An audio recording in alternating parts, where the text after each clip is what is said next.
Hi everyone, मैं सौगनी पंडित for अमरबन प्रखंड मुजफ्फरपुर बिहार। दोस्तों, आज हम बात करेंगे ग्रामीण चिकित्सकों संबंधी विशेष सूचनाएं। सूचना ये है कि ग्रामीण चिकित्सक का ग्रामीण क्षेत्रों में जहां वो लोगों को प्राथमिक चिकित्सा का कार्य करते हैं, उनका क्या दायित्व है, कौन सी पेशेंट को इलाज करना है, कौन सी पेशेंट को इलाज नहीं करना है, इस पर मैं बातें करूँगा, जो कि सरकार के गाइडलाइन के मुताबिक मैं बातें करूँगा। दूसरी बात करूंगा कि आप सभी जानते हैं कि बिहार सरकार और राज्य स्वास्थ्य समिति के संयुक्त तत्वाधान में बिहार के फर्स्ट बैच में जो 21,000 ग्रामीण चिकित्सक है जो उत्तीर्ण हुए, पास हुए, और सेकेंड बैच में लगभग 50,000 के आसपास में ग्रामीण चिकित्सक है जिन्होंने एग्ज़ाम दिए हैं, जिनका अभी तक रिजल्ट नहीं आया है, लेकिन जल्द ही इस मंथ में आने की उम्मीद है। आप सभी जानते हैं कि ग्रामीण चिकित्सक ग्रामीण क्षेत्रों में चिकित्सा का रीढ़ है।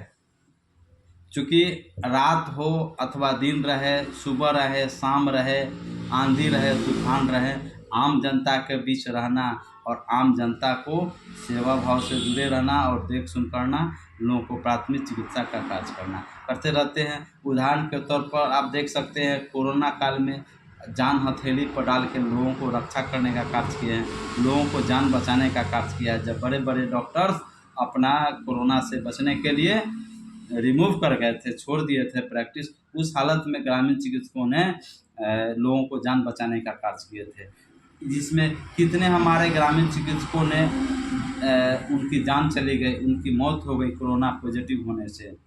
तो चले हम बात करें ग्रामीण चिकित्सकों को ग्रामीण क्षेत्रों में क्या रोल है, कौन सा इलाज करना है। तो खास करके जो प्रशिक्षित ग्रामीण चिकित्सक है उनके लिए विशेष रूप से उनको ध्यान देने की ज़रूरत है। चूँकि आप प्रशिक्षण लिए हैं, आप परीक्षा दे कर के पास हुए हैं, आपकी जिम्मेवारी बहुत बड़ी जिम्मेवारी है। आप कभी भी अनट्रेंड की तरह गलत न करें और सही मार्गदर्शन में आपको पेशेंट को प्राथमिक उपचार करने का कार्य करें। तो मैं पॉइंट टू पॉइंट में बातें करूंगा।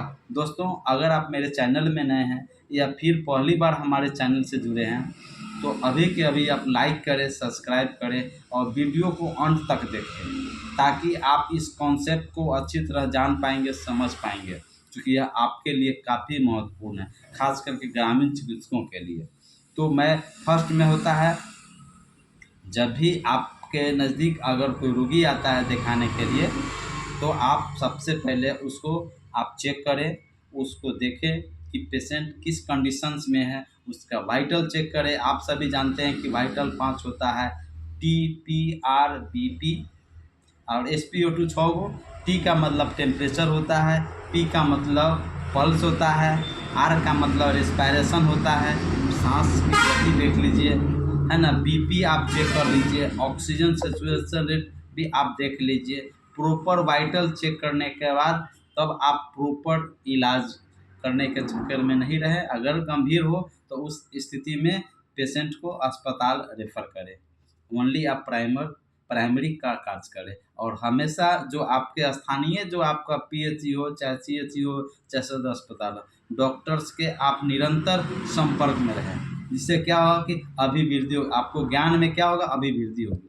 दूसरा बात होगा कि रोगी के बीमारियों की रोकथाम के बारे में हमेशा इसे पालन करें और लोगों को इसके बारे में बताएं कि प्रिवेंशन क्या इससे करना है, रोगों से कैसे बचना है।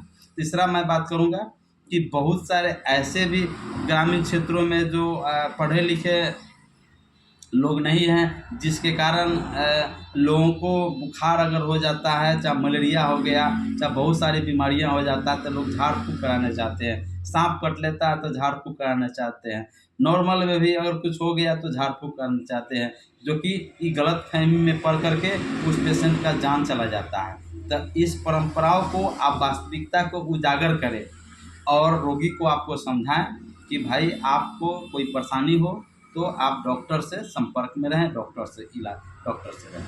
और चौथा मैं बात करूंगा कि सरकार के द्वारा जो भी सुविधाएं हैं, स्वास्थ्य सुविधाएं हैं, उसको आप प्राइमरी करने के बाद सेकेंडरी के लिए आप जो पेशेंट का ये है कम कम समस्याएं हैं या गरीब पेशेंट हैं, उस हालत में उसे स्वास्थ्य सरकार के द्वारा जो भी स्वास्थ्य सुविधाएं हैं उसे हॉस्पिटल में रेफ़र करें, भेजें, ताकि आम जनता गरीब आदमी स्वास्थ्य का जो भी लाभ है वो ले सके। पाँचवा है दोस्तों, आप एक सामुदायिक स्वास्थ्य कार्यकर्ता है, इसको ध्यान में रखें। आप अपने आप को बड़े चिकित्सक न बने जिसके कारण किसी पेशेंट का जान चला जाए। इसीलिए आप स्वास्थ्य कार्यकर्ता का ही रोल आप निभाएं, लोगों को प्राथमिक उपचार का कार्य करें, जिससे कि आपका विश्वास बना हुआ रहे रोगी प्रॉपर और आप पर भरोसा करे। छठा मैं बात करूंगा कि कभी भी जटिल समस्या, ऑपरेशन क्या है, एक जटिल समस्या है, उसके लिए अधिक ज्ञान की ज़रूरत पड़ती है, उसके लिए पढ़ाई करने की ज़रूरत पड़ती है, उसके लिए आप लोग MBBS करते हैं, MS करते हैं, उसके बाद वो सर्जरी करते हैं, तो 8 साल 10 साल का समय लगता है, उसके बाद फिर वो सर्जरी कर पाते हैं। तो आप कोई भी ऐसा सर्जरी का मामला नहीं प्रकाश में आवे या पता चले कि ग्रामीण चिकित्सकों ने ऑपरेशन करके मरीज का जान ले लिया, तो ऐसा कार्य कभी नहीं करें जिससे कि ग्रामीण चिकित्सकों की बदनामी हो, क्योंकि आप प्रशिक्षण प्राप्त हैं, आपको ट्रेनिंग में बताया गया था, साथ ही साथ आपको ये भी पता है जो मैंने बात कर रहा हूँ अभी, जो सभी लोगों को बताया गया होगा, नहीं बताया गया होगा, याद नहीं होगा, तो इसको आप याद कर लें। और सबसे महत्वपूर्ण 7वां और 8वां बात क्या है, 8वां पॉइंट क्या है कि रोगी को हमेशा निरंतर आप निस्वार्थ भाव से सेवा करें। इससे क्या होगी कि आप कुछ पैसा भी कमाएंगे और सम्मान भी मिलेगा।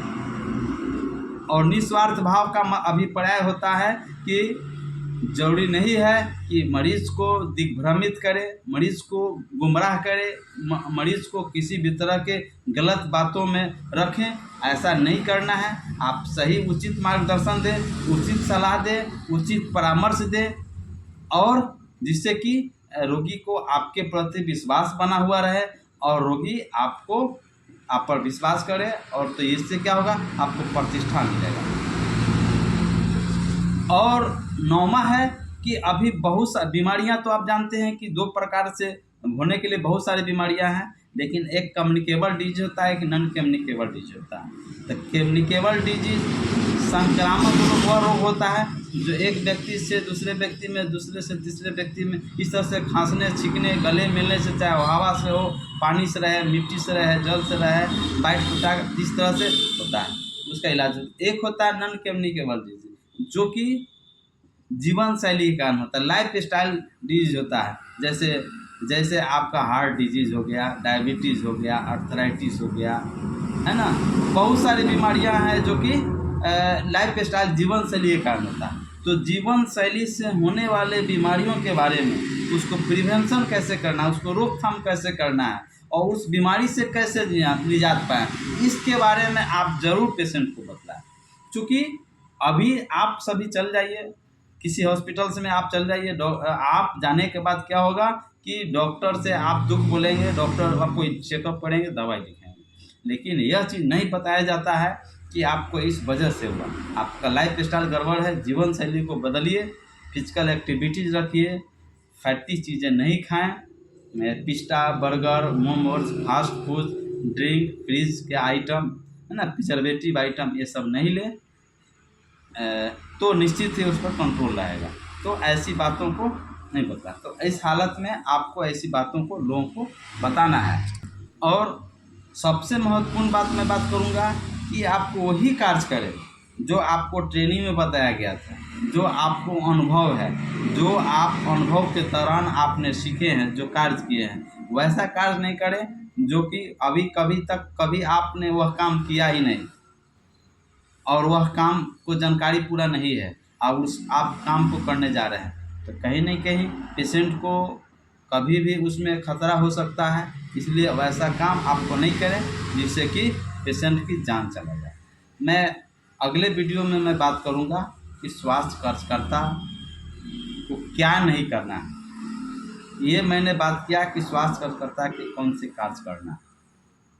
तो दोस्तों आपको वीडियो में बने रहने के लिए बहुत बहुत धन्यवाद। मिलते हैं मैं अगले दिन, तब तक के लिए आप लोग स्वस्थ रहें, ये हम कामना करते हैं। जय हिंद, जय भारत।